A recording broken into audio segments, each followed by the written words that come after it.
Amigos, anteriormente les hablaba de si México es un perro indefenso. En esta segunda parte y última, quiero continuar con ese asunto. Se trata de oponer resistencia a esa indefensión aprendida que hemos llegado a desarrollar como país ante los sucesos que nos están golpeando fuertemente vía las leyes que estamos teniendo que soportar y que vienen a ser peores cada vez. Y he dejado para esta segunda parte lo más denso y confrontativo con la mente autoamordazada de muchos líderes cristianos. Ahora quiero hablarles entonces de el pensamiento crítico como una herramienta para hacer frente a este asunto. Jesús, cuando refirió, y conoceréis la verdad y la verdad os hará libres, no tenía en mente el pensamiento crítico para acceder al conocimiento científico, sino a su verdad y su persona. Sin embargo, orienta en la dirección el uso de las capacidades humanas para entender la realidad que nos envuelve. De ahí que con frecuencia instaba a sus oyentes a analizar lo que oían, veían y experimentaban. Nunca serán antagónicas la fe y la razón. Van de la mano. Así pues, el pensamiento crítico es un proceso racional, reflexivo y analítico, dirigido al cuestionamiento sistemático de la realidad y el mundo como medio de acceder a la verdad, o las múltiples verdades de la ciencia o de las experiencias en el mundo.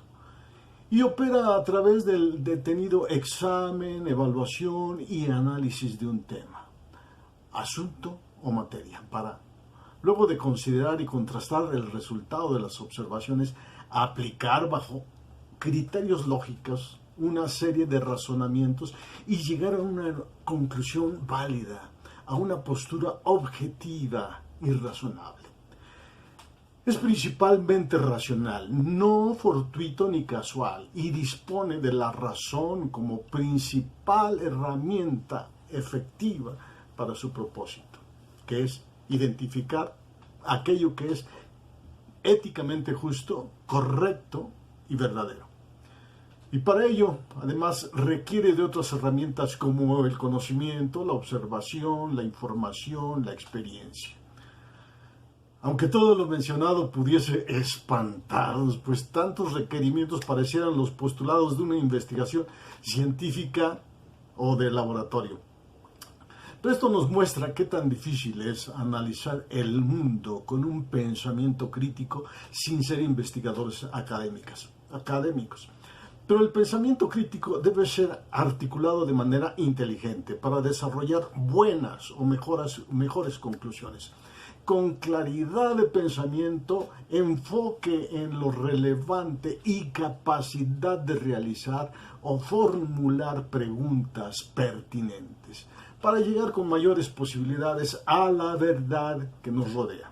Por otra parte, el pensamiento crítico resulta o faculta, mejor dicho, habilidades para reflexionar y razonar de manera eficiente, hacer juicios de valor, analizar, sintetizar y evaluar información, tomar decisiones y resolver problemas en situaciones críticas o extremas.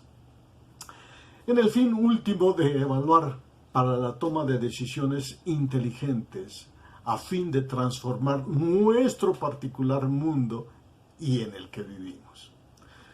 Sin embargo, un rasgo muy importante al cual no es pecado incursionar en el ámbito cristiano, propio del pensamiento crítico, es su carácter cuestionador de lo establecido eclesiásticamente. Y aunque se erige como la herramienta indispensable de la evolución del pensamiento, del avance tecnológico y del progreso social, la duda construye en la medida en que destruye estructuras inútiles, innecesarias, viejas y obsoletas. Se erige sobre sus bases nuevas las respuestas a nuevas preguntas, que deben ser continuamente expuestas para el sí mismo del alumno que aprende y del maestro que enseña. El pensamiento crítico mira hacia el futuro y propone nuevas formas de abordar la realidad. Y en nuestro caso, el presente amenazante demanda de todo lo que podamos aplicar, con el objeto de incidir en él para hacer lo que nos corresponde hacer en el mundo, al cual se nos ha dicho que fuimos puestos para darle sabor y luz. Así entonces, ¿qué tan aplicable es el señalamiento del profeta Isaías cuando dice: sus centinelas son ciegos, ninguno sabe nada, todos son perros mudos que no pueden ladrar, soñadores acostados, amigos de dormir, y los perros son voraces, no se sacian, y ellos son pastores que no saben entender, todos se han apartado por su camino, cada cual, hasta el último, busca su propia ganancia. ¡Wow! Suena demasiado rudo. Y aunque la analogía con los perros es solo para destacar las características de no hablar lo necesario, no saber, no entender su entorno, no mirar el peligro, solo estar echados, ser sobrealimentados y no llevar a cabo su labor para la que se les tiene en casa. No debe mirarse esto como una comparación denigrante u ofensiva, sino descriptiva de la inutilidad de esos seres tan útiles donde no existían formas modernas de alarma, protección o seguridad. En resumen, el pensamiento crítico entonces implica 10 factores. El primero, una mente abierta. Segundo, preguntas sobre lo que vemos. Tercero, oímos o experimentamos. Perdón, esa es la segunda. La tercera, el tercer factor es una investigación sesuda. 4, sustentar con tal investigación la propia perspectiva. 5, contrastar los propios resultados con diferentes fuentes o explicaciones. 6, interpretar la información acumulada. 7, llegar a conclusiones respecto de lo analizado. 8, producir una postura sobre las conclusiones. 9, exponer las propias perspectivas. Y 10, reevaluar todo. Bueno, lamentablemente, los cristianos han sido objeto de manipulación. Por lo tanto, también requerimos hacer frente a lo que algunos estudiosos, como Noam Chomsky, famosísimo estudioso, cuyas enseñanzas nos llevan a observar y salvar cuestiones importantes, asuntos que pasan desapercibidos para la mayoría de la sociedad, pero que dañan contribuyendo a la permanencia, en este caso, de la indefensión en las sociedades en general y particularmente en la nuestra, la mexicana. Veamos primero entonces una de las 10 también formas que él describe a través de las cuales la gente nos manipula, nos retiene, nos dificulta hacer una labor en aras de hacer los cambios necesarios en nuestro país. Entonces, la primera es la estrategia de la distracción.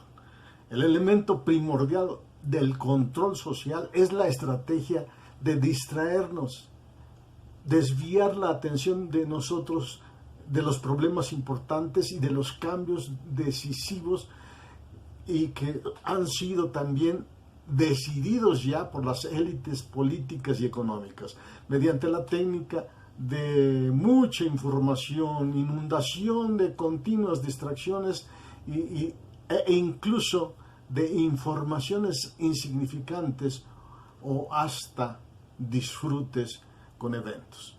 2. Crear problemas y después ofrecer soluciones. Este método también es llamado problema, reacción, solución. Y se dice que se crea un problema o una situación prevista para causar cierta reacción en el público, en la población, a fin de que éste sea el demandante de las medidas que se desea hacer aceptar. Que después habremos de pagar el precio por ello, probablemente. 3. La estrategia de la gradualidad. Para hacer que se acepte una medida inaceptable, basta aplicarla poco a poco, por años si es necesario. Cambios que hubieran provocado una solución, una revolución si hubiesen sido aplicados de una sola vez, de un jalón. Por eso es que se gradúa. 4. La estrategia de diferir. Es otra forma de hacer aceptar una decisión no popular, presentarla como dolorosa y necesaria, obteniendo así la aceptación del público en el momento para una aplicación posterior. Es más fácil aceptar un sacrificio futuro que un sacrificio inmediato. Todo irá mejor mañana y que el sacrificio exigido podrá ser evitado. Esto da más tiempo al público para irse acostumbrando a la idea del cambio y de aceptarla con resignación cuando llegue el momento. Es lo que está sucediendo en nuestro país poco a poco, demasiado fuerte, demasiado tupido, pero todavía no nos recuperamos de una ley cuando viene la otra y nos abruma de tal forma que no sabemos a dónde atender. 5. Dirigirse al público como criaturas de poca edad. La mayoría de la publicidad dirigida al gran público utiliza discurso, argumentos, personajes y entonación infantiles, muchas veces próximos a la debilidad, como si el espectador fuese una criatura de poca edad o un deficiente mental y después fácilmente cae en esa trampa y accede a cosas que no accedería de otra manera. 6. Utilizar el aspecto emocional mucho más que la reflexión. Haciendo uso de esto, es una técnica clásica para causar un cortocircuito en la mente y finalmente al sentido crítico de los individuos. Se anula esa capacidad. La utilización de las emociones permite abrir la puerta de acceso al inconsciente para implantar o injertar ideas, deseos, miedos, temores, compulsiones o hasta inducir comportamientos que no quisiéramos llevar a cabo. 7.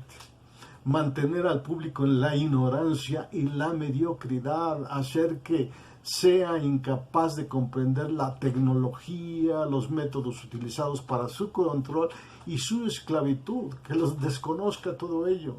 La calidad de la educación que se está dando actualmente es inferior y se consigna que debe ser más pobre y mediocre para que de esa manera la distancia entre la ignorancia y el conocimiento sea tan grande que la gente llegue a pensar es imposible alcanzar a las clases de arriba en el conocimiento. 8. Estimular al público a ser complaciente con la mediocridad. Promoverlos a creer que es moda ser tonto, estúpido, vulgar, inculto. Y esto lo vemos. Actualmente los términos soeces, la continua, lo continuamente prosaico, ya no lo vemos mal, es parte de la cultura ahora, incluso en los medios. 9. Reforzar la autoculpabilidad, haciendo creer a la gente que es solamente él el culpable por su propia desgracia, por causa de la insuficiencia de su inteligencia, de sus capacidades o de sus esfuerzos. Y así, en lugar de rebelarse contra el sistema económico, la gente se desvalida, se culpa y le genera un estado de depresión, uno de cuyos efectos es la inhibición de su acción. La gente deprimida no puede actuar y sin acción no hay cambios. 10. Conocer a los individuos mejor de lo que ellos mismos se conocen. El sistema ha disfrutado de un conocimiento avanzado del ser humano, tanto de forma física como psicológicamente. Así ejerce su control mayor y un gran poder sobre los individuos, mayor que el de los individuos sobre sí mismos. Estrategias que luego de conocerse no será fácil que se traguen cuando les sirvan a la mesa de los medios de comunicación masiva. Amigos, consideremos esto para quienes podemos hacer algo para incidir en lo que estamos experimentando en medio de la indefensión que hemos malamente aprendido.